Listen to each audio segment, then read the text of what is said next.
Isang pinagpalang araw sa inyong lahat. Tayo po'y magninilay sa salita ng Diyos, ang pinagmumulan ng awa ng ating buhay, ang salitawa. My dear brothers and sisters, we begin today the season of Lent with Ash Wednesday. We gather today as a church to receive ashes on our forehead and of course to celebrate the Mass. The season of Lent is a period of 40 days. That is why it's called Quaresma. And the emphasis of this season is on repentance, sacrifice, and conversion. Our Lord Jesus Christ, in our gospel reading today, mentions three practices that we practice more intensely in the season of Lent.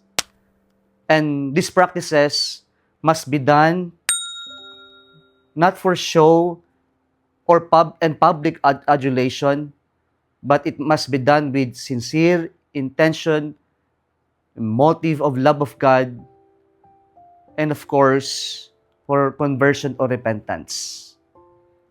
The first practice is prayer, our constant communication with God. We pray not to show to other people that we are praying, that we are holy, but we pray because prayer is, as Padre Pio calls it, the oxygen of our soul, so that our soul becomes more alive. We need to pray. We need to be in constant communication to the one who feeds our soul, our God. Pero minsan nagdarasal lang tayo kapag may kailangan tayo sa Diyos. Pero ang pagdarasal ay isang relasyon, kaya tayo nakikipagkomunikasyon sa Diyos.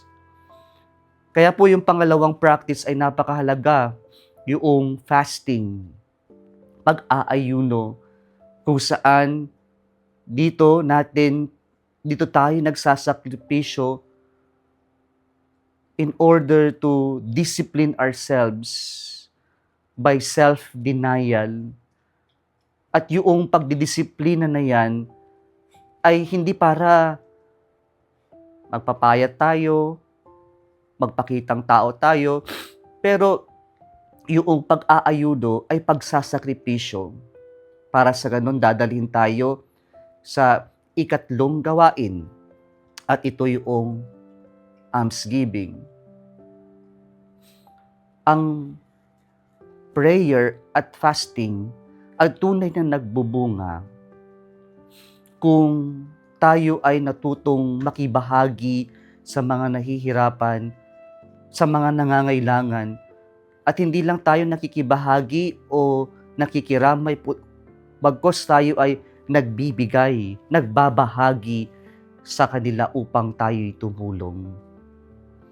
Mga kapatid, sa ating pag-umpisa ng Lent, tatanggapin natin ang abo sa ating noo, hindi para lamang magpa-picture, magpakita na tayo pumunta sa simbahan, pero yung abo na yan ay unang-una sa lahat, pagpapaalala sa atin na pangit ang kasalanan, na kamuhian natin ang kasalanan pero hindi yung ating kapatid. Pagpapakita na wag nating i-normalize ang kasalanan, matuto tayong muling magalit sa kasalanan.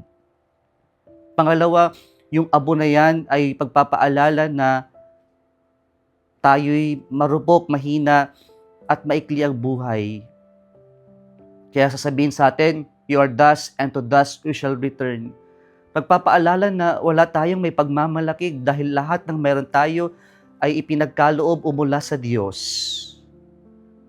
Pangatlo, ito'y pagpapakita ng ating pagsisisi, repentance. Yung repentance, yung pagsisisi ay dapat dalhin tayo sa pagbabago, yung conversion. Hindi lang tayo maglalagay dyan ng abo, magpapalagay ng abo para sabihin nagsisisi tayo, pero para tigilan natin ang kasamaan. at maging instrumento tayo na ma-inspire ang ating kapatid na magbago, magbalik loob sa Diyos. Brothers and sisters, as we begin the season of Lent, let us practice these 3 Christian practices, exercises, with right motivation, with sincere intention, and of course for conversion. And hopefully, as we try to as we receive the ashes on our forehead, we are reminded of our human frailty, of the brevity of life, of the need of conversion, and of course, and finally, to encourage us to hate sins. Kung nagustuhan mo ang video na ito, huwag kalimutang mag-like, mag-share at mag-subscribe sa Salitawa Facebook. Muli, isang pinagpalang araw sa inyong lahat.